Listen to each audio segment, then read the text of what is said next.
الشیطان الرجیم بسم اللہ الرحمن الرحیم وبہ نستعین وهو خیر المعین صلی اللہ علی سیدنا محمد وآلہ الطاہرین اللہم صلی علی محمد وآل محمد۔ ہماری گفتگو چل رہی تھی کتاب الکافی میں کتاب الایمان والکفر کے ضمن میں کہ جس میں آپ کی خدمت میں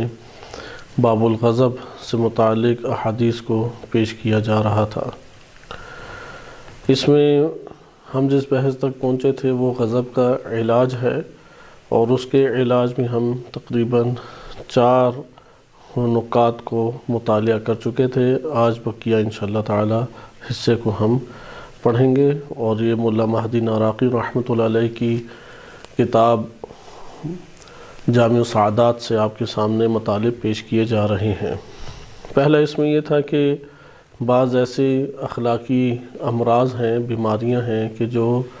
سبب بنتی ہیں انسان کے وجود میں غضب جیسے مسائل کو ابھارنے کا۔ جب تک ان امراض کو ہم اپنے قابو میں نہیں کریں گے، اس کو اپنے نفس سے پاک نہیں کریں گے، تو غضب چونکہ اس کی علت موجود ہے، اس کا سبب موجود ہے، تو معلول اس کا حتماً وجود میں آئے گا۔ لہذا ان امراض کی جو تعداد تھی وہ ہمارے پاس 10 سے اوپر تعداد تھی، آپ کے سامنے ذکر کی گئی کہ اس کا خاتمہ انسان کو اپنے وجود سے کرنا چاہیے۔ مثلا جیسے عجب تھا، فخر تھا، تکبر تھا، حسد ہے، ہر درمی و لجاجت ہے، بیجا بحث کرنے کی مرا جسے کہتے ہیں عادت ہے، مذاق اڑانا، استہزاء، کسی کے عیوب اور نقائص کو بیان کر کے اسے ذلیل و خوار کرنا، ننگ و عار کا شکار کرنا، یا جاہ و مال کے اوپر شدید حرص دکھانا، یہ ساری وہ اخلاقی امراض ہیں۔ عموماً دنیا اس کا شکار بھی ہے، اور دیندار طبقہ اس کا بڑے پیمانے پہ شکار ہے۔ لہذا سب سے پہلے اس کو اپنے وجود میں حل کرنا چاہیے، چونکہ یہ کسی علمی ڈگری سے یا کسی علمی صلاحیت سے یہ امراض دور نہیں ہوتے،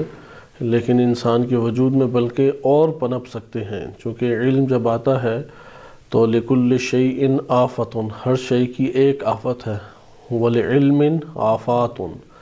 لیکن علم کے لیے وارد ہوا ہے کہ آفات وہ لے کے آتا ہے، ان آفات کا مقابلہ انسان کرے گا تو اس وقت ہی انسان حقیقت میں نجات پا سکے گا۔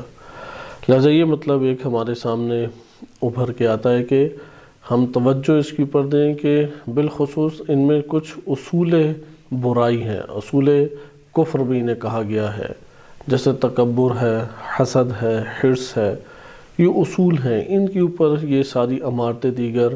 امراض کی کھڑی ہیں۔ اگرچہ تکبر کا مرض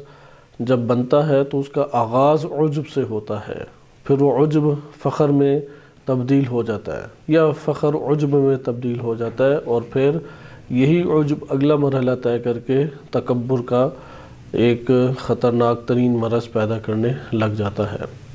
اسی طرح حرص کی اساس کے اوپر انسان لجاجت دکھاتا ہے، مخاصمہ، لڑائی جھگڑا کرتا ہے، بحث مباحثہ بیجا کرے گا، حرص اس میں پیچھے سبب بن رہا ہوتا ہے۔ اسی طرح حسد ہے، بہت سارے امور میں حسد دشمنی کا سبب بنتا ہے، کینے کا سبب بنتا ہے۔ حسد ہے کہ جو زوال نعمت اگلے سے چاہتا ہے، اور وہ اس کے لیے پھر سازشیں کرنے لگ جاتا ہے اور خیانت کرتا ہے، غدر کرتا ہے۔ تو یہ اصول برائی ہیں کہ اس کو انشاءاللہ ابھی ہم اگلے مرحلے میں مطالعہ کریں گے۔ دوسرا ہم نے پڑھا تھا علاج کہ انسان غضب کی قباحت اور اس کے برے نتائج کو اپنے ذہن میں یاد کرے جب غصہ آئے، کہ اگر اس نے غصے کا اظہار کیا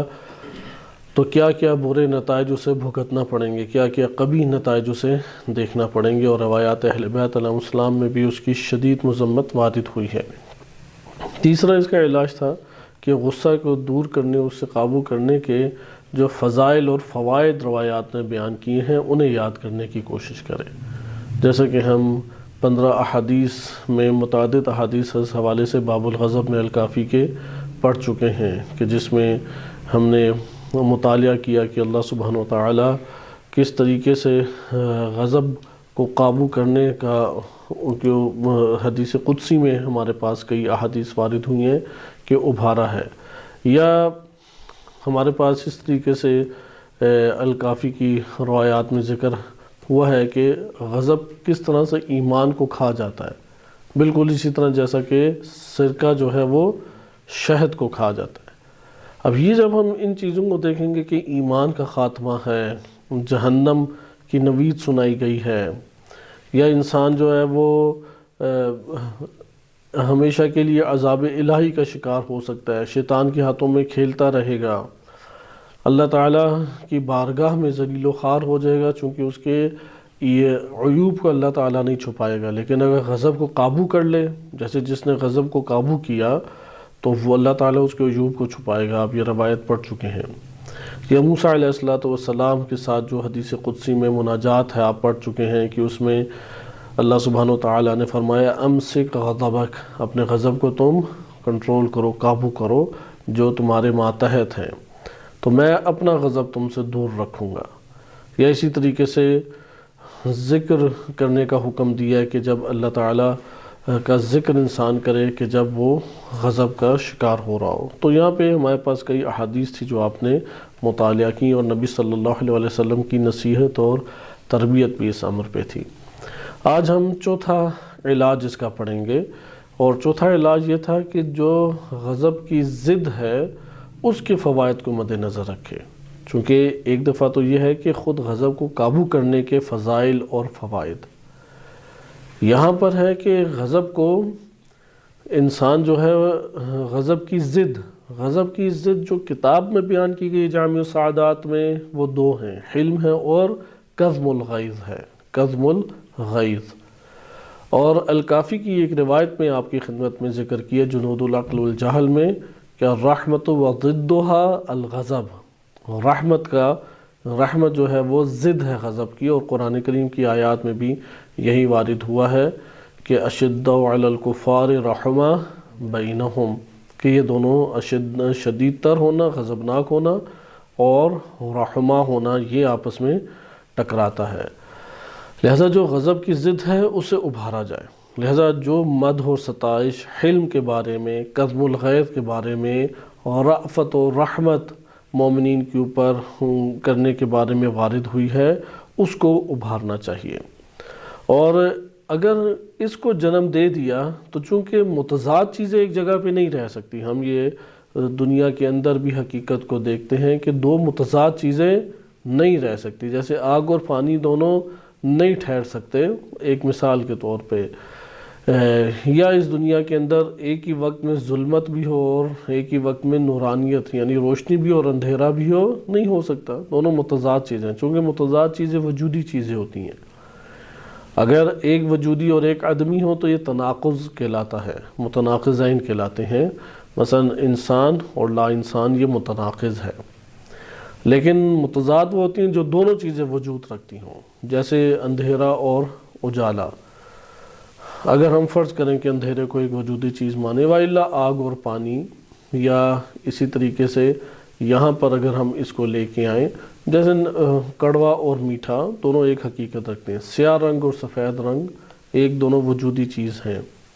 تو متضاد ایک جگہ پہ باہم قابل جمع ہر جہت سے اپنے استقلال کے ساتھ نہیں رہ پاتے۔ اسی طرح سے غضب اور حلم ایک جگہ پہ نہیں رہ سکتے، اسی طرح سے غضب اور کظم الغیظ نہیں برقرار رہ سکتے، غضب اور رحمت یہ اس طریقے سے برقرار نہیں رہیں گے، ایک غالب آ جائے گا، ایک سبقت لے جائے گا۔ جیسے قرآن کریم میں بھی اللہ تعالیٰ فرماتا ہے کہ میری رحمت وہ وسیع تر ہے، ہر شے کے اوپر وسیع تر ہے، اس کی وسعت ہے، اس نے احاطہ کیا ہوا ہے۔ اچھا، اگر حلم انسان کے وجود کے اوپر غالب آ جائے، کظم الغیظ انسان کے وجود کے اوپر صفت غالب آ جائے، تو غضب اپنی جڑ سے ہی غائب ہونا شروع ہو جائے گا، یعنی وہ کاملاً آہستہ آہستہ زائل ہو جائے گا۔ مثلا آپ حالتیں بدلتے ہیں تو اندر غضب رہ جاتا ہے جو تصورات بناتا رہتا ہے، اندر وہ جھگڑتا ہی رہتا ہے انسان۔ اس لیے یہاں پہ اس طریق کو اگرچہ روایت اہل بیت علیہ السلام میں وارد ہوا ہے کہ فوراً جگہ تبدیل کرو، مثلا باہر نکل جاؤ، بیٹھ جاؤ، کھڑے ہو تو یا اسی طریقے سے اپنی حالت کو تبدیل کرو، اس سے غضب کا وہ اظہار نہیں کر پائے گا، رد عمل فوراً ظاہر نہیں کرے گا، کیونکہ ہم نے غضب میں پہلی کوشش یہی کرنی ہوتی ہے کہ ہم سے کوئی رسپانس صادر نہ ہو جائے۔ یہاں پر بھی یہی ہے کہ مطلب کہ اول تو یہی ہے کہ رسپانس صادر نہ ہو، لیکن دوسرے مرحلے میں غضب کو زائل بھی کرنا ہے۔ اب حالت جب تبدیل ہوتی ہے تو غضب اندر ایک نوع اپنی جڑ رکھتا ہے، ایک نوع اپنا ابھار اور گرمائش اور حرارت وہ باقی رکھتا ہے کہ اگر اس کو انسان مسلسل دبائے رکھے اور غضب کو حل نہ کرے، زائل نہ کرے، وہ کینہ میں تبدیل ہوتا شروع ہو جاتا ہے۔ یہ ہم عام گھرانوں کے اندر بھی دیکھتے ہیں کہ انسان بہت سارے مواقعوں پہ برداشت اگلے کو کرتا رہتا ہے، لیکن اندر اپنے غضب کو نہیں بجھاتا۔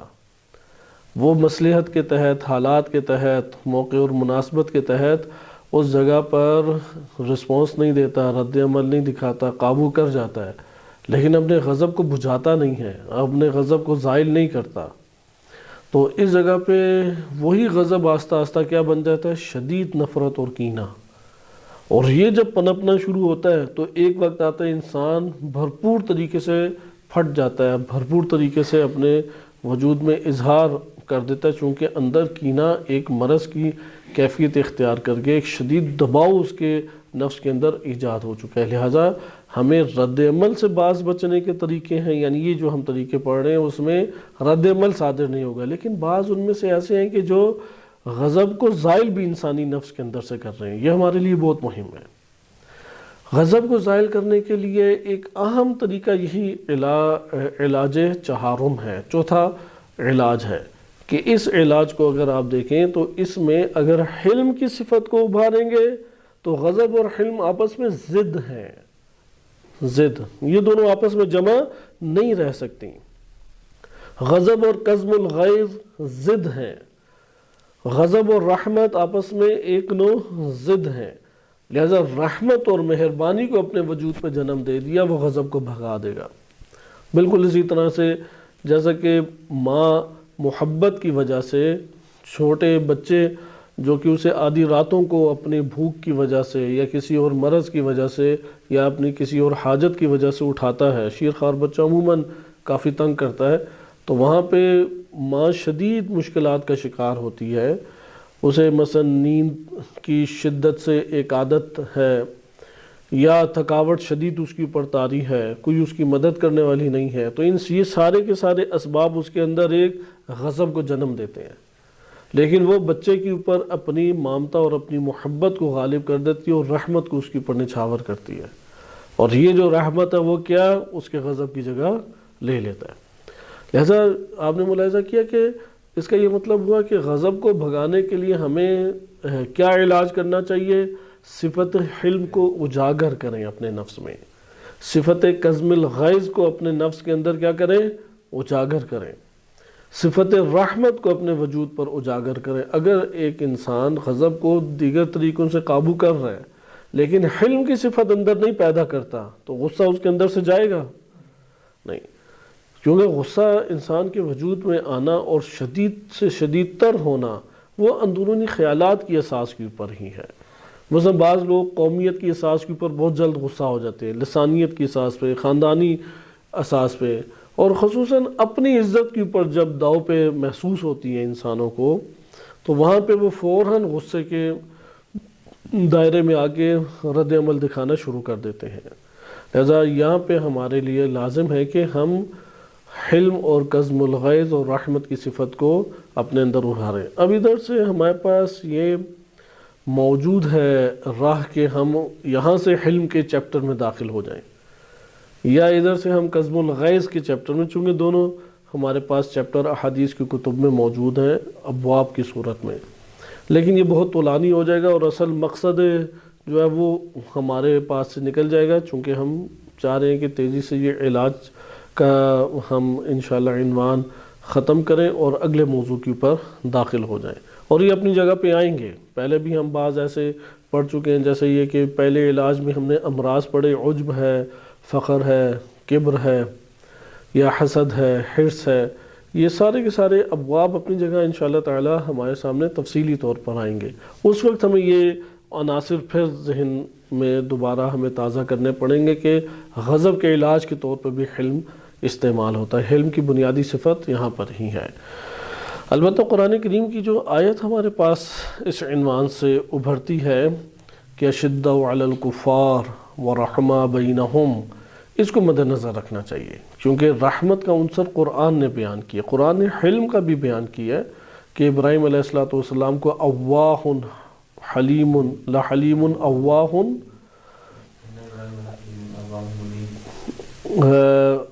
حضرت ابراہیم علیہ السلام کے بارے میں ظاہراً آیت جو ہے کہ حلم کی صفت ابراہیم علیہ السلام کے لیے ہے کہ ان ابراہیم لحلیم اواہ منیب، کہ حلیم تھے، تین صفتیں بیان کی، اواہ اور منیب، اور اللہ سبحانہ وتعالیٰ نے اپنے لیے بھی اسی صفت کو قرآن کریم میں استعمال کیا کہ واللہ غفور حلیم۔ لہذا حلم کی جو صفت ہے یہ اہمیت کی حامل صفت ہے انسان کے وجود میں، اور اس سے ٹکرانے والی صفت ہے جو کہ غضب کا ایک بہترین علاج ہے،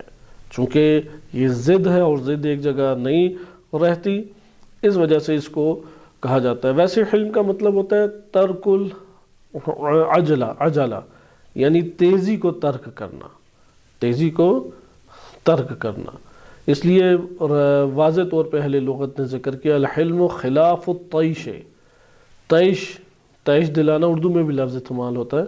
طیش دلانا، غضب نہ کرنا، غضب کے برخلاف ہے حلم یعنی غضب کے برخلاف، یعنی غضب کا ایک اظہار بھی انسان کے وجود سے نہ ہو پائے۔ اس کے بعد ہمارے پاس پانچواں ایک علاج آتا ہے، چونکہ چوتھے علاج میں آپ نے ملاحظہ کیا کہ باطنی طور پہ غصے کو یہ زائل کرنے والا ہے، یہ صرف اور صرف رد عمل سے نہیں روکتا بلکہ آہستہ آہستہ انسانی وجود سے غضب کو زائل بھی کرتا ہے۔ پانچواں ہمارے پاس ہے کہ انسان جو ہے وہ فکر کرے اور اپنے ہر قول اور فعل جو اس سے صادر ہو اس کے اوپر غور و فکر کرے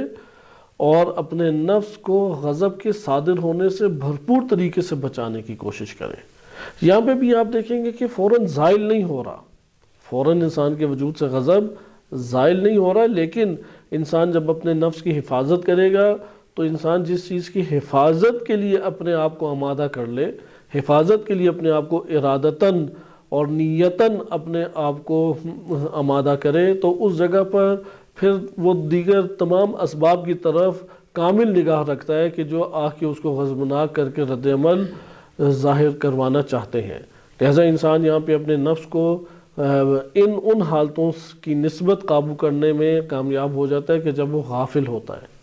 لہذا غور و فکر اگر انسان اپنے نفس کے اوپر کرتا رہے کہ یہ جو میں نے فعل انجام دیا تھا ادھر کیوں میں غضبناک ہو گیا، یعنی یہ والا جو غضبناک ہونے کا سبب تھا یہ تو طبیعی ہے، نیچرل ہے، یہ تو ہونا ہی ہونا تھا۔ مثلا میں دکان میں جا رہا ہوں چیز خریدنے کے لیے اور دکاندار کئی افراد سے مصروف ہے اور مجھے تاخیر بھی ہو رہی ہے اور میں اس سے بات چیت کرنا چاہتا ہوں، وہ لوگوں کے اس ہجوم کی وجہ سے پہلے ہی تھوڑا طبیعتاً اس کا بگڑا ہوا مزاج ہے، تو وہ مجھ سے تندروئی سے یا تھوڑی توہین آمیز طریقے سے بات چیت کرتا ہے۔ اب یہ ایک طبیعی سی چیز ہے، یا تو اس جگہ پہ نہ جائیں اور بات نہ کریں، نظر آ رہا ہے کہ بگڑا ہوا مزاج ہے، یا یہ ہے کہ اس جگہ پہ اگر اس سے تقاضا کریں تو اپنے وجود میں یہ پہلے سے ہی ارادہ کرے کہ میں نے ادھر رسپانس نہیں دینا۔ اسی طریقے سے اور اداری امور ہوتے ہیں انسان کے، گھریلو امور اسی طریقے سے ہوتے ہیں۔ بچوں کے ساتھ انسان کا رویہ یکساں ہمیشہ نہیں رہ پاتا، چونکہ وہ اپنی ایک ایج کے مطابق یا اپنے جو حالات ان کے اندر تغیرات آ رہے ہوتے ہیں اس کے تحت کوئی سخت رسپانس دے دیتے ہیں، تو وہ غصہ اور غضب والا مرحلہ نہیں ہے۔ اس جگہ پہ اگر ایک چیز جو پہلے ہی سخت ہے یا تنی ہوئی ہے اس کے اوپر اگر ایک زوردار ایسا وار کریں کہ جو اسے کاٹ کے رکھ دے، تو وہاں پہ وہ شخص جو ہے وہ اندر سے منقطع ہونا شروع ہو جائے گا، ٹوٹنا شروع ہو جائے گا۔ لہذا اس دباؤ کو، اس کھچاؤ کو نرم کرنے کی وہاں پہ ضرورت ہے۔ لہذا جہاں پر بھی ایک ایسی کیفیت پیدا ہو جائے کہ ایک بندہ غصہ اور غضب میں ہے تو اس کی طبیعت میں کھچاؤ مزید لانے کی بجائے ایک دو تانے دے کے یا مزید آگے سے غصہ غضب کر کے، اس کی بجائے انسان اپنے وجود سے مہربانی کو صادر کرے، لطافت کو، رأفت کو، رحمت کو صادر کرے، تاکہ اس کے وجود میں جو کھچاؤ بنا ہوا ہے وہ کیا ہو، وہ آہستہ آہستہ کم ہونا شروع ہو جائے۔ لہذا اس کو کہتے ہیں، اب اس کی مثالیں ہمارے پاس کئی بنتی ہیں، تو بہرحال غور و فکر کر کے اپنے نفس کو بچانے کی کوشش کرنا۔ چھٹا ہمارے پاس جو علاج یہاں پر آتا ہے وہ یہ ہے کہ غضب والے جو افراد اور محافل ہیں ان کی صحبت سے بچنا، یہ بہت مہم چیز ہے۔ بعض اوقات ایک انسان غصے کا عادی ہو جاتا ہے، لیکن وہ اس کا کوئی بزرگ ہے یا اس کا بڑا ہے یا ممکن ہے استاد ہے یا اس کے ادارے میں کوئی باس آفیسر یا جس کا وہ احترام اپنے ذہن میں رکھتا ہے، اپنے نفس میں احترام رکھتا ہے، لیکن وہ جو شخص ہے وہ خود غصے کا عادی ہے۔ یہاں پر ضروری ہے کہ اس کی محفل سے بچا جائے، کیونکہ جب آپ اس کے غصے کو آہستہ آہستہ برداشت کر کے عادی ہو رہے ہو، یہاں تک کہ اس انداز کے غصے کو اصلاً کوئی قیمت اور اہمیت ہی نہیں دیں گے، اور نتیجہ کیا ہوگا کہ یہ خطرناک ترین جو مرض ہے وہ آپ کے اندر منتقل ہونا شروع ہو جائے گا۔ یہ ایسے لوگوں کی ہم محفل میں بیٹھتے ہیں کہ جو فوراً ایک رسپانس اپنے وجود سے صادر کر دیتے ہیں غصے کی وجہ سے، چھوٹے چھوٹے امور پہ بے جا غصے انہیں آ جاتا ہے۔ تو ایسے اگر افراد کی ہم محفل میں بیٹھیں گے تو اس کا نتیجہ کیا نکلے گا کہ ہم بھی ان طور طریقوں کو اختیار کرنا شروع کر دیں گے۔ لہٰذا یہ جو صحبت کا ہے نقطہ، یہ تشریح طلب ہے، اس کی بھی ہمارے پاس ابھی گنجائش نہیں ہے اپنے طور پہ، آپ اس کو انشاءاللہ تعالی ملاحظہ کیجئے گا، کیونکہ روایات ہمارے پاس اہل بیت علیہ السلام سے دوستی کے بارے میں جو آئی ہیں، چونکہ کلمہ دوستی اردو اور فارسی میں الگ الگ معنی میں ہے۔ فارسی میں دوست محبت کرنے کو کہتے ہیں، دوستی یعنی محبت کرنا، جبکہ اردو میں ہم جب دوستی لفظ استعمال کرتے ہیں تو اس سے مراد صدیق، جسے آپ کہتے ہیں کہ آپ کا مصاحب، صاحب یا مصاحب، آپ کے ساتھ رہنے والا آپ کا دوست ہوتا ہے، صدیق ہوتا ہے، وہ مراد ہے۔ صرف اس سے محبت کا ایک تعلق نہیں ہے، ایک مزاجی صرف تعلق نہیں ہے، بلکہ ایک دوسرے کے ساتھ اٹھنا بیٹھنا، زندگی بسر کرنا، ہم خیال ہونا اور وقت مختلف طرح سے اس کے ساتھ گزارنا، یہاں تک کہ دونوں ایک دوسرے پہ ایک قسم کا حق پیدا کر لیتے ہیں، اسے کہتے ہیں دوستی، اور اسی کو کہتے ہیں مصاحبت۔ اسی سے صحابی، اس لیے صحابی جو ہے وہ دوستی کے معنی میں زیادہ ہے، یعنی برابری کی ایک اساس کے اوپر صحابی کا تصور آتا ہے۔ صحابی کا تصور اگرچہ نام انہوں نے دے دیا، نبی صلی اللہ علیہ وسلم کے ساتھ جو رہنے والے افراد تھے انہیں صحابہ کا نام دے دیا گیا، لیکن کلمہ صحابی اس طور پہ نہیں ہے کہ کسی کے ماتحت کوئی ہو یا ایک کے پیچھے چلنے والا ہو، اس لیے کلمہ اس کی بجائے، صحابی کے کلمے کے بجائے کلمہ لفظ شیعہ، اس کے اندر اطاعت اور نصرت کا مادہ اور حضور کا مادہ پایا جاتا ہے۔ لہذا یہاں پہ اتباع ہے اور ایک مقتدی ہے اور ایک امام ہے، امام کے پیچھے مقتدی کا چلنا، یا ایک مطاع ہے جس کی اطاعت کی جاتی ہے اور ایک مطیع ہے جو اطاعت کرنے والا ہے، یہ ایک تعلق پیدا موجود ہے۔ اس لیے ہم جب کلمہ صحابی یا صحبت یا صاحب کا لفظ استعمال کرتے ہیں تو یہ دو افراد کا آپس میں رہنا سہنا کہلاتا ہے، آپس میں اٹھنا بیٹھنا کہلاتا ہے۔ یہاں پہ جو یہ چھٹے امر کی طرف نشاندہی کر رہے ہیں وہ امر ہے کہ جو ارباب غضب ہیں، ارباب غضب یعنی جو غضب کے مالک افراد ہیں، ان کی صحبت سے یحترز، کہ وہ احتراز کرے، یا یحترز اجتناب کیا جائے، ان مصاحبت ارباب الغضب، ارباب غضب کی مصاحبت سے، ہم نشینی سے، دوستی سے، اٹھنے بیٹھنے سے، ان لوگوں سے کیا ہے، دور ہونا چاہیے۔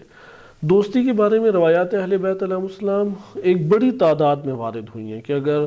مبالغتاً نہ ہو تو ممکن ہے کہ 50 اور 100 کے درمیان یا شاید اس سے زیادہ ہوں۔ اس قدر بڑے پیمانے پہ دوستی کو مہم رکھا گیا ہے، محفل کے اثرات کو مہم رکھا گیا، اسے چھوٹا نہیں سمجھا گیا، جو ہمارے معاشرے میں آج کے دور میں چھوٹا امر سمجھا جاتا ہے، چونکہ دوست اپنے دوست سے ہی پہچانا جاتا ہے، بلکہ اس طرح سے روایات میں وارد ہوا ہے کہ دوست اپنے دوست کے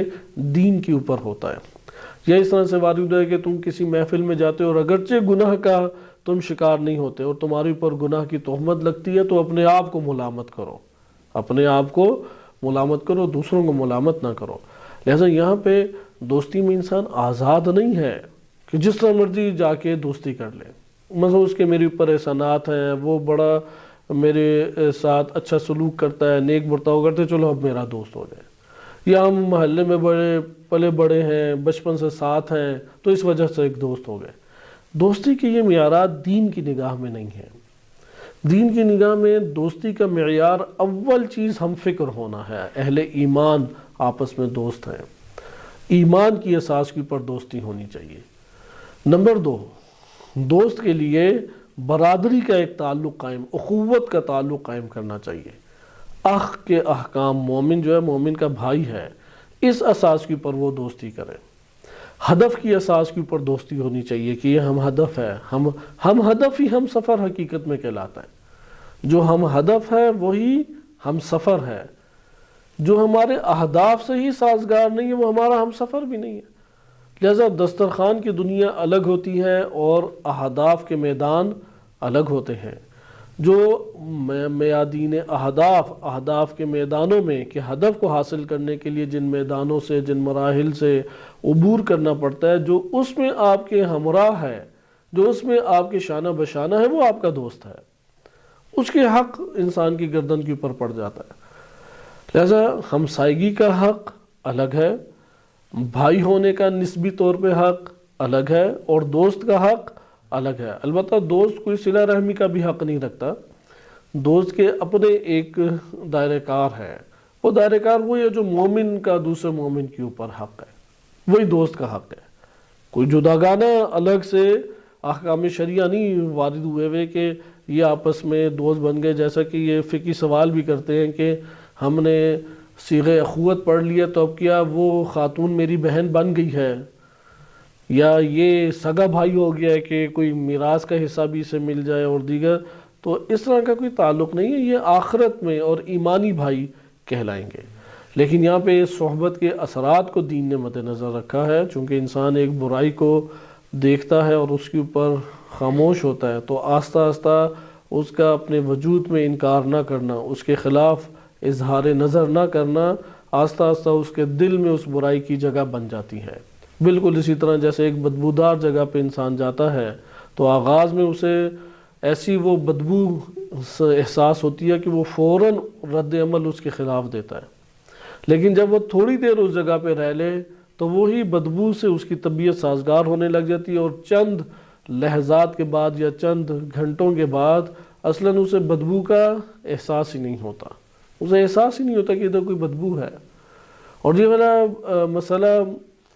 دینی حلقے میں اس ٹائم بہت زیادہ ہے۔ مثلا ایک شخص بالفرض، ایک فرضی مثال ہے جو علماء کو بھی درپیش آتی ہے، کہ قم اور نجف سے جب پاکستان جاتے ہیں اور منتقل ہوتے ہیں تو آغاز میں بہت اعتراض ہوتا ہے، ٹی وی میں یہ کیا لگا ہوا ہے، یہ کیسی آواز ہے، یہ کیسے ڈرامے دیکھے جا رہے ہیں۔ جب 1 سال بعد آتے ہیں تو پتہ لگتا ہے کہ بیٹھ کے وہ بھی مشاہدہ کچھ کر رہے ہیں، اور جب اعتراض کیا جائے تو وہ کہتے ہیں کہ آپ 1 سال میں عادی ہو جائیں گے، مسئلہ نہیں ہے۔ یعنی آپ کا اعتراض حق بجانے میں، چونکہ آپ تازہ ابھی ایران یا نجف سے آئے ہوئے ہیں۔ تو یہ وہی چیز ہے کہ معاشرے کے اثرات ہیں، ہم نشینی کے اثرات ہیں۔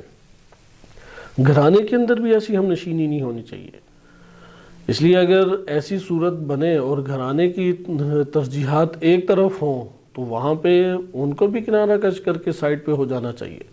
قرآن کریم نے اس طور پہ واضح طور پہ قرآن کریم نے حکم نازل کیا ہے کہ تمہارے لیے تمہاری ہی ازواج میں اور اولاد میں عدو ہیں جن سے تم بچ کے رہو، لیکن ان سے بچنے کے طریقے میں یہ نہیں ہے کہ ان سے کاملاً قطع تعلق کر کے تم بیٹھ جاؤ، نہیں، لیکن ازواج تمہاری توجہ ہونی چاہیے اس میں۔ جیسے سورہ تغابن میں آیت نمبر 14 میں ارشاد باری تعالیٰ ہوتا ہے، یا ایھا الذین آمنوا ان من ازواجکم و اولادکم عدوا لکم، تمہارے ازواج اور تمہاری اولاد میں تمہارے دشمن ہیں، فاحذروہم، ان سے بچو، اجتناب کرو۔ وہی بات جو ادھر بیان کی جا رہی ہے، احتراز عنہ، تم ان سے احتراز کرو۔ اگر یہی ترجیحات اپنی غلط رکھنا شروع ہو جاتے ہیں تو تمہیں ان سے بھی اجتناب کرنا پڑے گا۔ وَإِن تَعْفُوا وَتَصْفَحُوا، لیکن اگر تم معاف کر دو اور ان سے بردباری کا سلوک کرو، معافی کا ایک تعلق قائم کرو، تو وتغفروا، اور مغفرت ان کی تم کرو، تو فإن اللہ غفور الرحیم، تو تم اللہ سبحانہ وتعالیٰ کو غفور الرحیم پاؤ گے۔ یعنی 3 چیزیں ذکر کی گئی ہیں، ان تعفو، معاف کر دو، اور وتصفحوا، اور ان سے تم، صفح کہتے ہیں کہ ایک نظر پھیر لینا، ایک طرف ہو جانا، یعنی ان سے درگزر کرو تم، ان کے جو ناگوار چیزیں ہیں ان سے درگزر کا ایک تعلق قائم کرو، ایک جانب اپنے چہرے کو کر لینا، صفح اسے کہتے ہیں۔ صفحہ بھی عربی زبان کا ہی کلمہ ہے، کہ یعنی یہ عفو سے بالاتر ہے۔ عفو کرنا ہوتا ہے کہ آپ نے تسلیم کیا کہ یہ برائی ہے، یہ غلطی ہے تمہاری، میں معاف کرتا ہوں۔ لیکن صفح یہ ہوتا ہے کہ اصلاً بالکل ہی نظر انداز کر دینا، درگزر کر دینا، اسے اتنا موقع بھی نہ دینا کہ وہ آپ کے سامنے شرمندہ ہو۔ ان تعفوا وتصفحوا وتغفروا، اور اس کی مغفرت کرو اللہ تعالیٰ کی بارگاہ میں، فإن اللہ غفور الرحیم۔ تو خلاصہ کلام یہ آپ نے ملاحظہ کیا کہ صحبت کے گہرے اثرات ہیں، اور اسی طریقے سے دوستی کی انسان کے وجود پہ گہرے اثرات ہیں۔ اس لیے ذکر کرتے ہیں وہ لوگ کہ جو قزم غیظ کی صفت کے مالک نہیں ہیں اور اپنے غضب کی اطاعت کرتے ہیں، تو یہ لوگ اپنے طور پہ ممکن ہے کہ اسے شجاعت سے تعبیر کریں، جیسے کسی کے اوپر فوراً چڑھ دوڑنا، وہ کہتے ہیں یار بڑا بہادر اور بڑا شجاع ہے، یا منہ پھٹ ہونا، بدتمیز ہونا، فوراً دوسرے کو برا بھلا کہہ دینا، یہ بہادری یا شجاعت نہیں ہے۔ غضب کی جو اطاعت فوراً کرتا ہے اس سے کنارہ کش ہو جانا چاہیے۔ لیکن اگر کوئی کہے کہ نحن لا نصبر علی کذا، یعنی بعض افراد اس طرح سے بھی آتے ہیں، کہتے ہیں ہم سے ان چیزوں پہ صبر نہیں ہوتا، یہ نہیں ہے، مثلا مجھ سے یہ بھوک وغیرہ برداشت نہیں ہوتی، اس لیے میں یہاں پہ آپ کے ہمراہ نہیں جا سکتا، یا اس طرح سے میں نہیں مثلا ہوٹلوں وغیرہ میں یا فلاں جگہ پہ رہ سکتا، میرے لیے کوئی پراپر بندوبست ہو تو پھر میں یہ دینی امر انجام دے سکتا ہوں یا آپ کے ساتھ جا سکتا ہوں۔ یعنی وہ ناگواریوں کے اوپر نہیں صبر کرنے والا، چونکہ جو بھی ناگواری پہنچتی ہے انسان کو غضب میں لے کے آتی ہے۔ جب کوئی کہتا ہے کہ میں فلاں مشقت، فلاں زحمت یا فلاں ناگواری کو نہیں اٹھانا چاہتا، گویا کہ وہ یہ کہہ رہا ہے کہ میں غضب کو اپنے برداشت نہیں کر سکتا، لازمہ اس کا یہی ہے۔ لہٰذا یہ اس طرح سے انہوں نے بیان کیا کہ ایسے افراد کی محافل سے پھر بچیں، ایسے افراد کو اپنے کاروان میں اپنا شریک سفر قرار نہ دیں۔ جو ناگوار، مثلا ایک بندے کے بالفرض ہم اپنی سادہ زبان میں کہیں کہ ایک بندے کے نخرے ہی بہت زیادہ ہیں، تو پھر اس کا مطلب وہ آپ کا ہمراہی نہیں ہے، اس کو زیادہ پیشکش بھی نہیں کرنی چاہیے۔ لیکن ایک بندہ ہے متحمل مزاج ہے، برداشت کرنے والا ہے، مصیبتوں میں آپ کے ہمراہ رہنے والا ہے، وہ نعمتوں میں بھی ساتھ دے رہا ہے تو مصیبتوں اور تلخیوں میں بھی آپ کے ہمراہ ہے، تو ایسے لوگوں کی محافل کو اختیار کرنا چاہیے۔ وَإِلَّا آرام دہ زندگی میں، بہترین ماحول میں، مال و دولت کے دائرے میں سارے انسان کے رفیق ہوتے ہیں، لیکن یہ وہ افراد ہیں کہ جن کی دنیا کی چمک جو ہے، جن کی آنکھوں میں دنیاوی چمک خیرہ کیے ہوئے ہے، اور اس کی وجہ سے وہ در حقیقت مال دنیا و زینت دنیا کو دیکھ رہے ہیں، اور جب بھی غضب آئے گا وہ آتا ہی تب ہے جب مال دنیا و زینت دنیا آپ کے ہاتھ سے نکل رہی ہے، جب آرام جا رہا ہے، جب سکون جا رہا ہے، جب راحت آپ سے رخصت ہو رہی ہے، تو یہاں پہ ان کے تیور بدلنا شروع ہو جائیں گے۔ اس لیے ایسے افراد جن کے تیور ایسی صورت میں بدلنا شروع ہو جائیں اور ان کے منہ لٹک جائیں، مثلا آپ کہتے ہیں کہ 2 بج گئے جی، اب تو ہم نہیں رہ سکتے، اب تو ٹھہر نہیں سکتے، اب یہ کیسے ہو سکے، صبح بھی یہ، شام کو بھی یہ، فلاں کام بھی یہ، تو یہ تو نہیں، ہم اس طرح کی سے اپنے رویے سے بتانا چاہتے ہیں، تو یہ شریک سفر نہیں ہے۔ بعض اوقات تھکاوٹ ہوتی ہے، اس تھکاوٹ کی وجہ سے انسان پہ ایک اظہار ہوتا ہے لیکن برداشت کر رہا ہے، اس لیے یہ 2 رویے پہچانا مشکل نہیں ہے، ایک میں ہے برداشت اور ایک میں ہے شکوہ، یعنی بالکل ایک اپنے اندر جو ہے وہ شفقت اور مہربانی کو غالب کیے ہوئے اور ایک شکایت کو غالب کیے ہوئے، ہر چیز کے اوپر شکوہ، وہ ایسے ہے، وہ فلاں ہے، وہ اس طریقے سے ہے، ان کے تو اداروں میں یہ ہوتا ہے، فلاں کے گھر میں یہ ہوتا ہے، فلاں سے بات کرو تو صرف شکایت ہی شکایت ہے۔ یہ جو شکایت ہے یہ اطاعت غضب میں زندگی بسر کر رہا ہے۔ لہذا حالات کے دائرے میں مثلا آپ کربلا کے میدان کو دیکھیں کہ تلخیوں اور سختیوں کا ایک دور ہے، لیکن وہاں پر آپ شکایت کو غالب دیکھتے ہیں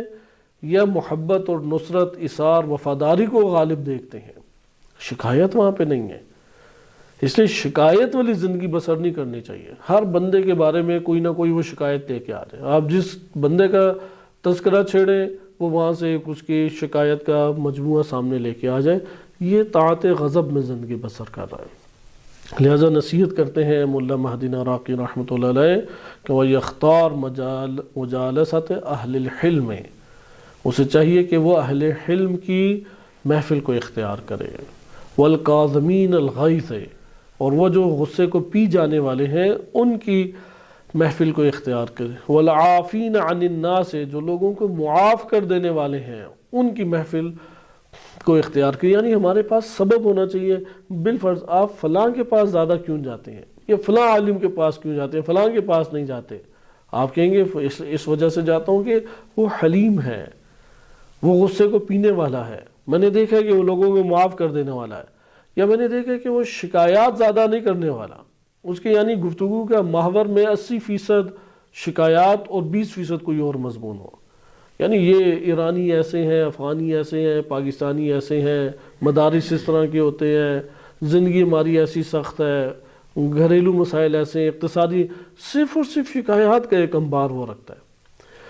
لہذا یہ ہے کہ یہاں پہ کیا نصیحت کرتے ہیں، ہم نے اختیار محفل کرنی ہے، وہ محافل اختیار کریں کہ جس میں غلبہ کس کا نظر آئے، حلم کا۔ اب یہ نہیں ہونا چاہیے، یہ بھی نہیں مراد کہ معاشرے کے نقائص نہ بیان کیے جائیں، معاشرے کی شکایات ذکر نہ کی جائیں، یہ بھی نہیں ہونا چاہیے، لیکن انسان کس سے پہچانا جاتا ہے؟ وہ صبر سے، وہ حلم سے، وہ معاف کرنے سے پہچانا جاتا ہے۔ ساتواں ہمارے پاس بہت اہم ٹاپک ہے، اس کو ہم تفصیلی طور پہ کچھ حصہ اگلے درس میں بھی ممکن ہے ملاحظہ کریں، اور وہ یہ ہے کہ اللہ سبحانہ وتعالیٰ کی قضاء اور قدر پہ راضی ہو جانا۔ اگر ہم اپنی عادی زندگی میں دیکھیں، بہرحال یہاں پہ اپنی نظر میں بیان کر رہا ہوں کہ ان 11-12 علاج میں سب سے زیادہ مؤثر ترین جو علاج انسانی وجود میں ہے وہ یہی ہے کہ اللہ سبحانہ وتعالیٰ کی قضاء اور قدر کے اوپر راضی ہو جانا۔ یہاں پر انسان اپنے وجود میں ایک توحیدی ربط اللہ تعالیٰ سے پیدا کر لیتا ہے، چونکہ جو کچھ بھی انجام پا رہا ہے بالآخر اللہ کی قدرت سے باہر نہیں ہے، بالآخر اللہ کے اذن اور اس کی مشیت سے باہر نہیں ہے، اگرچہ اس کے عوامل جو ہیں وہ لوگوں کے ہاتھوں سے فساد کا شکار ہوئے ہوئے ہیں، اگرچہ اس کے جو عوامل ہیں وہ ہمارے سامنے جو ابھر کے آتے ہیں، وہ سامنے فاسد طبقہ جو بیٹھا ہوا ہے اس کے یہ اسباب کی وجہ سے یہ سارے کے سارے مفاسد دیکھنے کو مل رہے ہیں۔ لیکن اس جگہ پہ اس مصیبت سے ہم کیوں دو چار ہوئے؟ جیسا بھی شاید 1-2 دن پرانی بات ہے کہ یہاں پہ مولانا معروف پاکستان کے مولانا ہیں، ان کے نواسے کی ایکسیڈنٹ میں ڈیتھ ہو گئی، بڑی شدید اس کا ایکسیڈنٹ ہوا۔ اب اس کے ساتھ ہی فقط کیوں ہوا؟ اس سے پہلے بھی، یعنی 1 مہینہ پہلے یا 1.5 مہینہ پہلے کہ گلگت کے جو اور جوان طبقہ، ایک 19 سال، ایک 16 سال، اور بڑے مہذب جوان، کیونکہ اس عمر میں تازہ جوانی، پاکیزہ باطن اور نفس اور عمل بھی خیر کے، چونکہ وہ مجلس کے لیے جا رہا تھا، یہ جو ابھی جس جوان کی ایکسیڈنٹ میں ڈیتھ ہوئی ہے، اور جو دوسرا ہے وہ دعائے ندبہ سے واپس آ رہے تھے، اور پھر گھر میں بھی ان کا ایمانی جو ہے وہ رجحان زیادہ ہو تو والدین کا بڑا ایک قلبی تعلق جڑ جاتا ہے، تو اس جگہ پہ غم کو برداشت کرنا بڑا سخت ہو جاتا ہے، اور غضب کی وجہ سے انسان سے مختلف طرح کے کلمات نکلتے ہیں۔ بہرحال اللہ تعالیٰ ایسی آزمائش سے تمام کے تمام مومنین کو محفوظ فرمائے۔ ایک شدید ترین آزمائشوں میں سے انما المال والاولاد فتنۃ، فتنہ یعنی سخت ترین آزمائش ہے جو خلل ڈال دیتی ہے، اور یقیناً اللہ کی حکمت ہے، اس نے زندگی ہر ایک کے لیے معین رکھی ہے، کس زندگی کی سانسیں کس مقدار تک ایک شخص نے لینی ہے، ہمارے علم سے باہر ہے، کہ اسی طرح ایک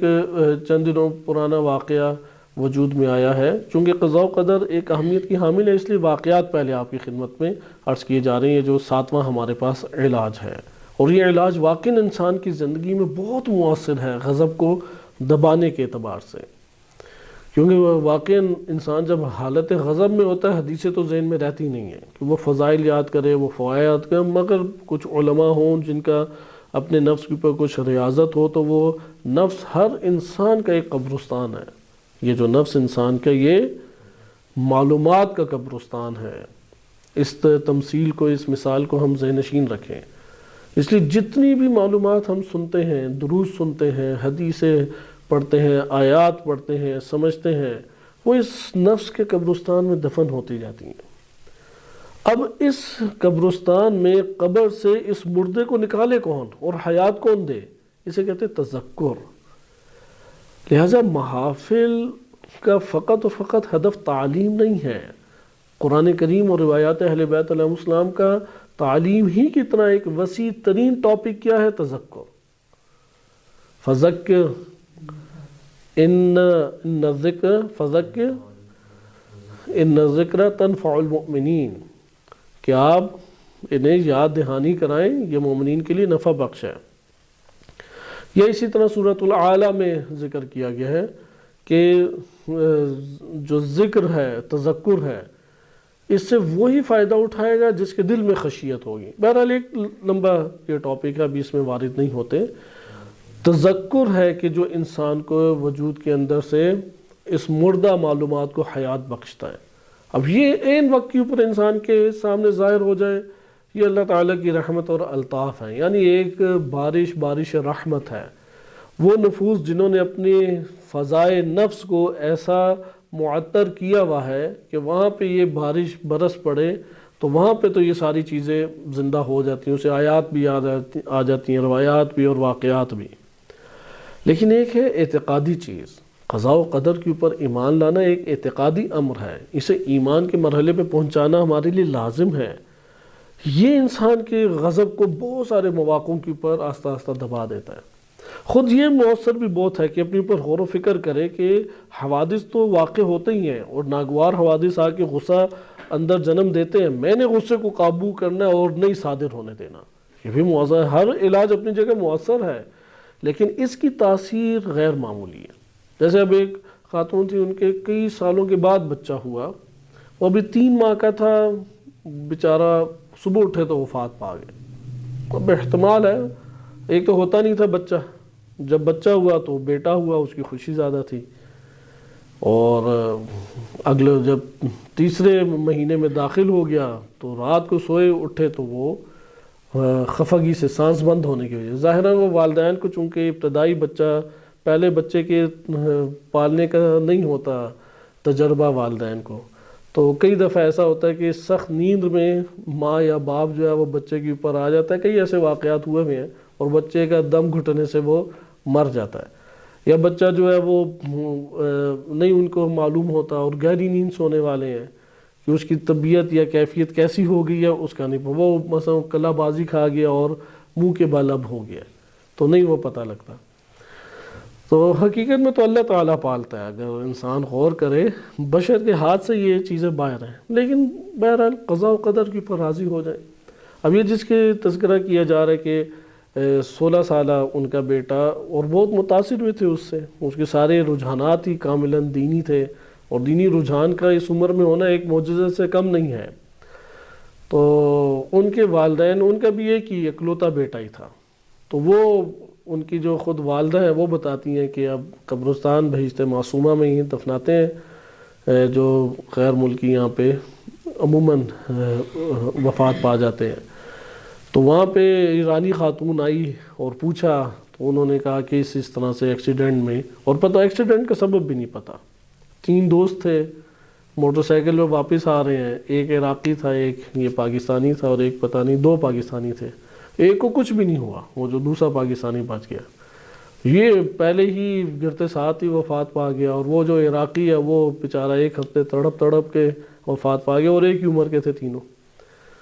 تو اس جو ایرانی خاتون تھی اس نے ایسے بیان کرنے شروع کیے کہ اللہ تو کیسا ہے، نعوذ باللہ تو ظالم ہے، کسی ماں کا خیال نہیں ہے، دیا کیوں تھا اگر چھیننا تھا۔ تو وہ خاتون کہتی ہے کہ میں تو ڈر گئی کہ میرا ایمان متزلزل ہو رہا ہے، میں وہاں سے چلی گئی۔ یعنی قضاء و قدر کے اوپر، کیونکہ اس کا بھی شیرخوار بچہ مر گیا تھا، تو اس نے دیکھا کہ 16 سال میں مرا ہے تو اس کی تو حالت ہی غیر ہو گئی۔ چونکہ بچہ جیسے جیسے بڑا ہوتا ہے تو انسانی نفس میں اس کی محبت گڑتی چلی جاتی ہے، اس لیے جتنی بڑی عمر کا بچہ نظروں سے اوجھل ہوتا ہے، وفات پا جاتا ہے، اتنا شدید صدمہ انسانی نفس اور روح کو جا کے لگتا ہے۔ اس لیے چھوٹے بچوں کے وفات پہ پھر صبر ہو جاتا ہے۔ جوان جو یہ ہے 16-20 سالہ، یہ صدمہ ہے، لیکن وہ جو شادی کی عمر میں پہنچا ہوا ہے اس کا صدمہ بہت ہی شدید ہے۔ تو اس طرح سے صدمے انسانی روح اور نفس کو ملتے ہیں۔ ادھر قضاء و قدر کی قیمت ہے۔ مثلا باہر نکلا، اچانک انسان کے اوپر ایک آفت پڑ گئی، مثال کے طور پہ چھوٹا موٹا ہوئی ایکسیڈنٹ ہو گیا، اب اس کے بس سے باہر ہے کہ کیا وجہ ہے کہ یہ ایکسیڈنٹ۔ آپ نے دیکھا ہوگا کئی دفعہ زیادہ تر ایسا ہوتا ہے ہم ایکسیڈنٹ سے اتفاقی جسے کہتے ہیں بچتے ہیں، اللہ تعالیٰ کی ذات انسان کو بچاتی ہے، لیکن اس نے الہی ہو کہ اس مصیبت سے دوچار ہونا ہی ہونا، پھر وہاں پہ انسان اس مصیبت سے دوچار ہو جائے گا۔ مثلا مال لوٹ کے چلے گئے، اور کئی ایسے واقعات ہوتے ہیں کہ پڑے رہتے ہیں اموال کو کسی نے ہاتھ بھی نہیں لگایا۔ اس طرح کے واقعات بھی ہیں کہ ایک خاندان بہت امیر کبیر تھا،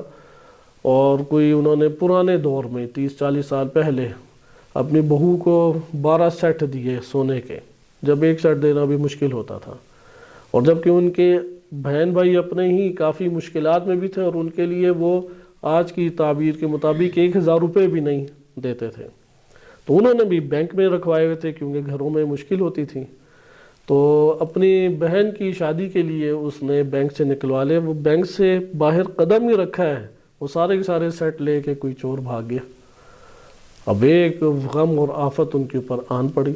یہاں پہ عبرت بھی ہے، لیکن اس جگہ پہ دوسری، یعنی ہم دوسرے پہلو سے اس منظر کو لے رہے ہیں، اگرچہ پہلے پہلو سے بھی کہ یہ جو لالچ ہے یا آپس میں حقوق برادری کے انجام نہ دینا ہے، اس کے خمیازہ وہ بھگتنا پڑتا ہے، کیونکہ ہر نعمت سے آپ استفادہ نہیں کر سکتے جتنا بچا کے رکھیں۔ نعمت وہی ہے جو قابل استفادہ ہے، وہ جو پڑا ہوا مال ہے وہ تو کچھ پتہ نہیں ہے آپ کے ہاتھ میں آئے گا یا نہیں آئے گا۔ آپ نے دل کو غلط تسلی دی ہوئی ہے کہ میں اس کا مالک ہوں، بینکوں کی چٹوں کے اوپر اور دیگر آپ نے جو اسناد رکھی ہوئی ہیں اس سے آپ کے ہاتھ میں نہیں ہو جاتا وہ۔ لہذا ہوتا کب ہے کہ جب اللہ سبحانہ وتعالیٰ کسی رزق کو آپ کے وجود کے ساتھ ارتباط دے دے، یہاں پہ ہمارے لیے وہ نعمت عملی بن جاتی ہے۔ وَإِلَّا صرف 4 گاڑیاں کھڑی ہوں، آپ ایک استعمال کرتے ہیں، رزق آپ کا ایک گاڑی ہے، بقیہ کا حساب ہے روز قیامت، لیکن وہ آپ کے ہاتھ میں بھی نہیں ہے۔ زمینیں پڑی ہوئی ہیں، لیکن آپ ایک چھوٹے سے بیڈ کے اوپر بس ہوتے ہیں۔ تو اس سے زیادہ خیالات کی دنیا میں رہنے والا خطرناک ترین بندہ جو حساب کتاب کے اعتبار سے نہیں ہے۔ جیسے امام علی علیہ السلام نہج البلاغہ میں فرماتے ہیں کہ جو بخیل ہے اس کے لیے بڑی سخت زندگی ہے، کیونکہ دنیا میں رہتا ہے فقیروں کی طرح، لیکن آخرت میں حساب کس کا دے گا؟ امیروں والا حساب ہوگا۔ تو خلاصہ کلام یہ جو قضاء و قدر کے واقعات ہیں اس کے اوپر ہمیں رہنا چاہیے، حتیٰ کہ یہ ہمیں بڑے بڑے دنیاوی طور پہ جو بدلتے حالات ہیں اس میں بھی نا امیدی سے ہمیں بچاتے ہیں، کیونکہ ایک طرف اسباب حقیقی موجود ہیں اس مصیبت کے، لیکن مصیبت اللہ کے اذن کے بغیر انسان سے دوچار نہیں ہوتی۔ اور یہ قوانین پھر جب آپ آتے ہیں اجتماعی دنیا میں تو بدل جاتے ہیں، جیسا بھی موجودہ حالات آپ دیکھ رہے ہیں کہ شام کا ایریا جو ہے وہ سقوط کر گیا، یعنی بشار الاسد فرار کر گیا، اور ظاہراً جو دکھائی دے رہا ہے وہ یہی ہے کہ کیونکہ رہبر معظم سے جتنی ملاقاتیں گزشتہ سالوں میں ہوئی ہیں انہوں نے مسلسل اس کی طرف توجہ دلائی ہے کہ کیسے وہاں پہ دہشت گرد ایک حصار باندھ رہے ہیں اور حکومت کے خلاف عناصر قوی سے قوی تر ہو رہے ہیں، اور پھر رسمی طور پہ یہاں پہ جسے سفارتی تعلقات کی اساس پہ کہتے ہیں اس کو متنبہ کیا گیا، باور کرایا گیا، لیکن کوئی اس نے نہیں پیش رفت کی، کیونکہ جب تک ایک ملک جو ہے وہ اجازت نہ دے رسمی طور پہ وہاں پہ اقدام نہیں کیا جا سکتا۔ تو اسی اثنا میں قیادت جو لبنان کی ہے وہ شہید ہو گئی، اور پھر اس کو دھمکی ملی۔ اب جب دھمکی ملی ہے شدید، تو یہاں پہ یہ خوف زیادہ ظاہراً ہو گیا۔ اسباب آ جائیں گے کیا وجوہات ہیں اس کے فرار کے، لیکن ظاہراً یہ لگ رہا ہے کہ وہ صہیونی دھمکی اور غرب کی دل فریب پیشکشوں کا شکار ہو گیا، اور اس نے بالکل کوئی نرم ایک زمینہ نہیں مہیا کر کے دیا۔ اور اس اثناء میں جو کئی 30-40 کے درمیان جو دہشت گرد گروہ ہیں، ان کا باہمی اتحاد اور اس اتحاد کی جو قیادت ہے وہ ابو محمد جولانی کر رہا ہے۔ یہ دونوں بشار الاسد کا تعلق جو ہے وہ لاذقیہ کے علاقے سے ہے، جولان سے تھوڑا سا اوپر کا یہ علاقہ ہے، اور جولان سے اس کا تعلق ہے۔ ایک جوان تھا، یہ القاعدہ میں گیا، اور اس نے القاعدہ میں باقاعدہ بیعت بھی کی القاعدہ کے سربراہان کی، اور بغداد اور دمشق کی یونیورسٹیز میں وہ پڑھتا رہا۔ بعد میں اس نے داڑھی رکھ کے وہی اوپر امامہ باندھ لیا اور میدان میں آ گیا۔ 1982 کی کہہ رہے ہیں کہ پیدائش ہے اس کی، اصل نام احمد شر ہے، لیکن ابو محمد جولانی۔ جولان پہاڑی وہ ایریا جو اسرائیل کے ناجائز قبضہ جو فلسطین پر ہے، اس کے ساتھ جولان کی پہاڑیاں لگتی ہیں، تو پہاڑیوں پہ قبضہ کیا ہوا اسرائیل نے، تقریباً 1970 کی دہائی میں اس نے یہ قبضہ کر لیا تھا۔ تو اب یہاں پہ افسوس کی بات، یعنی یہاں پہ ہمیں سبب دکھائی دے رہا ہے کہ جو امت کے ایک انحطاط اور زوال اور سقوط کا جو سبب ہے وہ مہیا اس جگہ پر، اور وہ سبب کیا ہے کہ جو گروہ لشکری گروہ وجود میں آیا ہے، بجائے اس کے کہ اس کا رخ ہوتا ہے اسرائیل کے، اور بالکل جہاں سے وجود میں آ رہا ہے اسرائیل کا بارڈر بالکل قریب ہے، ادلب کا ایریا چند کلومیٹر کے فاصلے پر ہے، چند کلومیٹر اسرائیل فاصلے کے اوپر ہے۔ وہاں سے یہ اتحادی لشکری جہادی گروہ وہ ادھر نہیں جاتا، لیکن وہ تختہ پلٹنے کے لیے شام کی طرف آ جاتا ہے، چونکہ اس سے جو ضعف پیدا ہوگا امت اسلامیہ میں، اس کا اثر کئی ممالک کے اوپر ابھی جا رہا ہے، کیونکہ اسی سے شام ایک پل تھا غزہ اور لبنان کے لیے، وہ کاملاً کٹ جائے گا، اور جو حزب اللہ اور لبنان کی رسد پہنچتی تھی عراق کو، وہ بھی کاملاً کٹ جائے گی، کیونکہ یہ درمیان میں عراق کے ساتھ کوئی ان کی سرحد نہیں ملتی غزہ اور لبنان کی۔ اور اس طریقے سے ایک عجیب و غریب کشمکش میں یہ ملک جا رہا ہے، کیونکہ اس ملک میں کسی کی حکومت نہیں ہونے والی، کیونکہ کردوں میں اپنی ان کی فورس ہے، وہ ابھی ادھر اپنا فوجی نعرہ لے کے آگے اور ایک قسم کا قبضہ کر لیا ہے۔ یہ جو 30 سے 37 گروہ ہیں یا 40 گروہ کے قریب ہیں، ان کا اتفاق صرف بشار الاسد کی حکومت پلٹنے کے اوپر ہے، وہ آپس میں ٹکراؤ شدید رکھتے ہیں، کسی ان میں سے ایک تو اوپر آ کے نہیں حکومت کر سکتا۔ اگر یہ امت اسلامیہ یہ طے کر لیتی کہ اتحاد دکھا کے اول صہیونی ریاست کا ہم خاتمہ کریں، اس کے بعد دیکھیں گے کہ کس کے ہاتھ میں حکومت ہو، تو یہ عالم اسلام کو قوی کر دیتا، استعمار کو برے طریقے سے ناکام کر دیتا۔ لیکن آپ دیکھیں گے کس طریقے سے ان کے وجود کے اندر یہ سازشی عناصر پنپتے ہیں، اور انہوں نے رخ کیا ہے تو وہ ایک مسلم ملک کو برباد کرنے کے لیے، وائلہ تو ہر ملک میں ہی جو طاغوتی ایک نظام اور طاغوتی ایک شخصیت ہے، اس کا تختہ پر الٹنا چاہیے۔ اس میں تو کوئی بھی دو رائے موجود نہیں ہے کہ جو بھی غیر قانونی یا ظالم اور غیر شرعی یا غیر قانونی ایک حکومت ہے، اسے نہیں برقرار رہنا چاہیے، اس میں کوئی مسئلہ مشکل نہیں ہے۔ لیکن مشکل یہاں پر یہ ہے کہ ترجیح کس کو دینی چاہیے کہ جو پوری کی پوری امت اسلامی و عالم اسلام کا دشمن ہے۔ لہذا یہ اتنے بڑے جہادی گروہ ایک عرصے سے بیٹھے ہوئے ہیں، لبنان اور غزہ تباہی کے دہانے پہ پہنچ گیا کہ کل کے دن بھی 40 سے اوپر فلسطینی شہید کیے اسرائیل نے، اس سے پہلے 70 کے قریب فلسطینی شہید کیے، کل بھی اس نے یا پرسوں بھی دوبارہ لبنان کے اوپر بمبارمنٹ کیے۔ اور اس کا نتیجہ دیکھیں کہ یہ چونکہ یہ ادلب ترکی کی طرف ہے اور اس کے بالکل نیچے عمان، تو ترکی سے دمشق کا راستہ بہت طولانی ہے، وہاں سے تو یہ آ رہے تھے، انہوں نے پیش رفت کی ہے راتوں رات اردن سے بہت قریب ہے یہ دمشق، اور دمشق میں ایک رات میں قبضہ کر لیا۔ بہت تعجب کی چیز ہے، اس کی توقع نہیں تھی کہ ایک رات کے اوپر ایسا قبضہ اور یہ فرار۔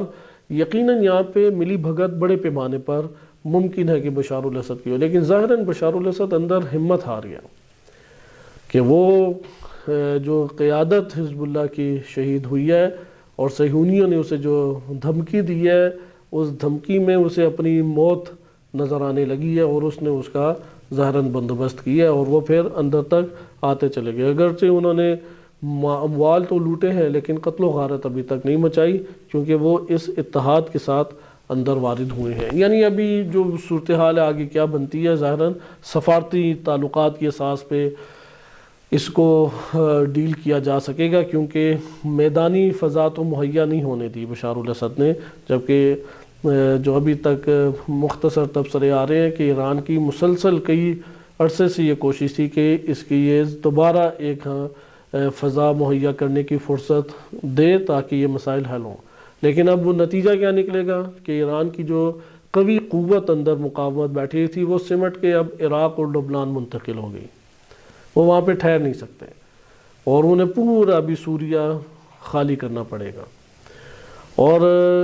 اس میں آئے گا کون؟ یعنی یہاں پہ آپ دیکھیں امت اسلامیہ کا تفکر، تعصب، بے شعوری، بے بصیرتی کہ ٹھیک ہے ان علاقوں میں شیعہ اکثریت نہیں ہے، اہل سنت ہے، انہوں نے آنا ہے، ٹھیک ہے کہ ایک کرپٹ حکومت یا ایک ڈکٹیٹر حکومت نہیں ہونی چاہیے، صحیح ہے آپ جمہوری حکومت لے آئیں، لیکن اصل جو مسئلہ ہے وہ صہیونی ہے، انہیں تو سب سے پہلے اس اتحاد کے ذریعے سے ختم کیا جاتا۔ ابھی وہ ان کے بھی قابل اعتماد 100% نہیں ہے جو ابھی کے صورتحال دکھائی دے رہی ہے کہ انہوں نے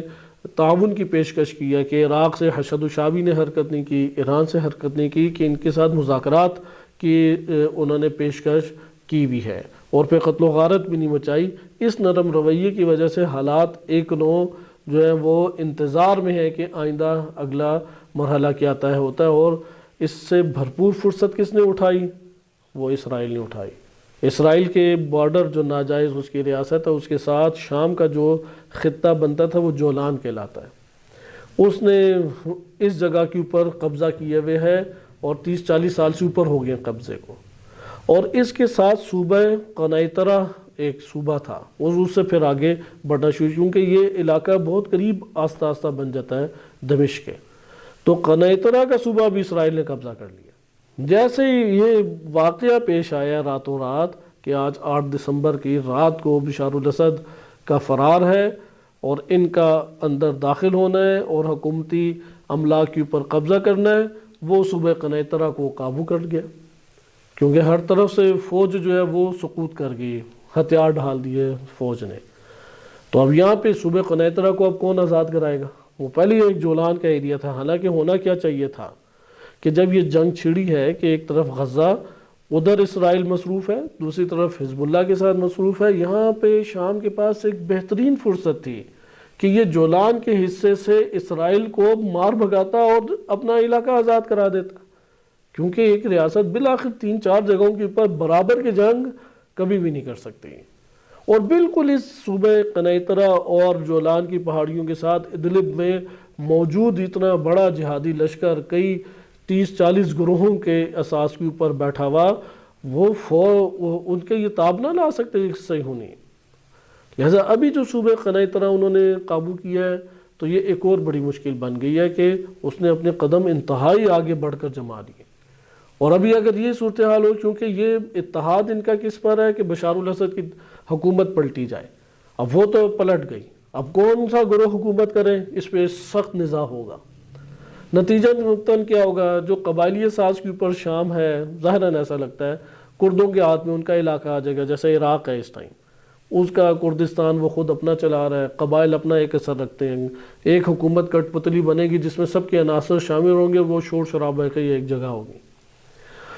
تو آپ نے دیکھا کہ یہاں پہ اب مقاومت کا جو ضعیف ہونا ہے اور صہیونیوں کا جو ادھر قوی ہونا ہے، اس کا سبب موجود ہے، لیکن نا امیدی نہیں ہے، اس جگہ پر نا امیدی نہیں ہے۔ ہاں اس جگہ پہ غضب فائدہ مند غضب کیا ہے کہ ہم ان اسباب کا ازالہ کریں، یہ جو عدم اتحاد اور بے شعوری ہے، جب عدم اتحاد امت اسلامیہ میں ہوا ہے اور جب بے شعوری کا مظاہرہ کیا ہے کہ جو تم تیر اور گولی اور اپنے اسلحے کو استعمال کر سکتے ہو صہیونیوں کے خلاف، اور بارڈر ایریا بھی موجود ہے، اور تمہارے پاس اس کا سبب بھی موجود ہے، کیونکہ ایک حملے کا سبب موجود ہونا بہت بڑی بات ہے۔ جیسے ایران نے وعدے صادق سے کو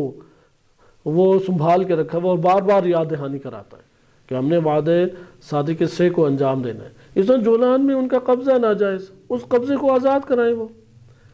لیکن کیونکہ یہ جولان سے اٹھا ہوا ابو محمد جولانی، اس نے عقل مندی کا ثبوت دیتے ہوئے سب سے مذاکرات کی راہ اختیار کی ہوئی ہے، لیکن اس کی شخصیت سامنے آ جائے گی۔ سازشی تو بلا شک و شبہ ہے، لیکن وہ کیا پینترا بدلے گا یہ نہیں پتا۔ بالآخر دو میں سے ایک تو صورت ہوگی، جو حکومت بھی بنے گی یا امریکی صہیونی نواز حکومت ہوگی اور اس میں یہ ایک بڑا کردار ادا کرے گا، تو یہاں پہ سخت وقت ایران کو مل جائے گا، بہت سخت وقت، کیونکہ بالکل ہی ان کے ارتباط کٹ جائیں گے۔ عراق اور حزب اللہ کا بڑا گہرا ربط تھا شام کی وجہ سے، فوراً آنن فانن حزب اللہ پہنچ جاتی تھی اور ان کو ایک بڑی کمک مل جاتی تھی ایک طرف سے، دوسری طرف سے ایران کا بارڈر ملتا ہے، تو یہ سینڈوچ کی طرح دو طرف سے دباؤ ان کے اوپر پڑتا تھا، تو حزب اللہ کا بالکل راستہ بند ہو جائے گا۔ ایران کی رسائی حزب اللہ غزہ تک کسی کے ذریعے سے تھی، تو یہ تین ممالک کا انہوں نے ایک انقطاع ہوا۔ لیکن اگر ایسا ہوا، چونکہ اس کا تعلق پیچھے سے اخوان المسلمین اور جبہت النصرہ سے ہے اور مذہبی شخصیت نکلا اور حماس سے تعلقات ثابت ہوئے، تو پھر اسرائیل کو ایک بڑا سخت وقت مل سکتا ہے اور تیسری جگہ سے بھی جنگ کا ایک احتمال پیدا ہو سکتا ہے، اس لیے آئندہ آنے والا وقت یہ بتا سکتا ہے۔ بہرحال اس مورد میں جو بھی امر ہو، مومن اللہ تعالیٰ کی قضاء و قدر پہ راضی ہے، نمبر ایک۔ نمبر دو، نا امیدی کی کوئی گنجائش نہیں ہے۔ نا امیدی مومن کے لیے، جیسے رہبر معظم کہتے ہیں کہ بمبست نہیں ہے، بند گلی مومن کے لیے وجود نہیں رکھتی، سخت وقت رکھتا ہے لیکن بند گلی نہیں رکھتی۔ اور اس میں ایک حوصلہ افزا چیز بھی ہے کہ غیبت نعمانی میں ایک روایت ہے کہ شام کا ایریا پہلے لشکر حق کے ہاتھ میں آئے گا، پھر سفیانی اس کے اوپر سخت حملہ کرے گا اور لشکر حق سے کاملاً وہ علاقہ چھین لے گا۔ تو یہ جو جنگ میں تھی، تو بار بار تبصروں میں اور جو ان روایات کو پڑھنے والے علماء ہیں اس چیز کا تبصرہ کر رہے تھے کہ یہ علاقہ ہاتھ سے نکل جائے گا، لیکن ظاہراً کوئی صورت نہیں نظر آتی تھی، چونکہ 50 سے زائد جگہوں کے پر ایران اپنی قوت کے ساتھ شام کے اندر بیٹھا ہوا تھا، تو اس لیے ظاہراً صورت نظر نہیں آتی۔ سفارتی تعلقات قوی تھے، بشار الاسد کی استقامت ادھر تھی،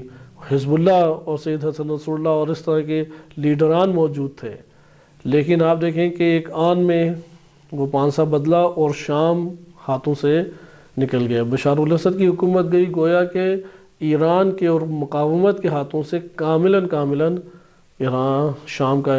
جو علاقہ ہے وہ نکل گیا۔ تو یہ امام زمان علیہ السلام کے ظہور اور اس کی طرف بھی ہے، اور ان روایات کے مطابق پھر پلٹے گا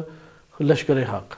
اور وہاں سے سب سے پہلے سفیانی کو بھگائے گا اور وہ پھر مکہ کے اندر آ کے قبضہ کرے گا۔ اور سعودی عرب کے حالات آپ دیکھ رہے ہیں کہ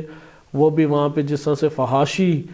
رقص کر رہی ہے، اس سے معلوم ہوتا ہے کہ سفیانی کے ادھر آنے کے اور قبضہ کرنے کے احتمالات وسیع سے وسیع تر ہوتے چلے جا رہے ہیں۔ پہلے چونکہ ایک شدت پسند طبقہ تھا، مشکل لگتا تھا، لیکن وہ جو شدت پسند وہابی طبقہ ہے وہ سفیانیت کو ہی قبول کرتے ہیں۔ تو دونوں طرف سے یہ راہیں ہموار ہو رہی ہیں، اس لیے نا امیدی کی گنجائش نہیں ہے کہ یہ لشکر حق کا پلٹنا، یہ بھی روایات میں وارد ہوا۔ صلی اللہ علیہ سیدنا محمد وآلہ طاہرین۔